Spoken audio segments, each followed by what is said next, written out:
ಬಳಿಯಲೆ ಬಂಗಾರ ಇರುವಾಗ ಅದನ್ನು ನೋಡದೆ ಅಲೆಯುತ್ತಾ ದಿನ ಬಳಲಿದೆ, ಕಣ್ಣೀಗ ತೆರೆಯಿತು.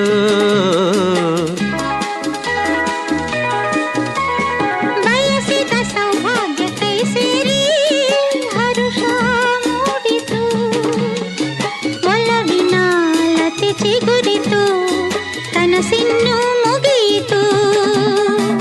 ಇನ್ನೆಂದು ನಿನ್ನನ್ನು ಚೆಲುವೆ ಬಿಡಲಾರೆನಾ.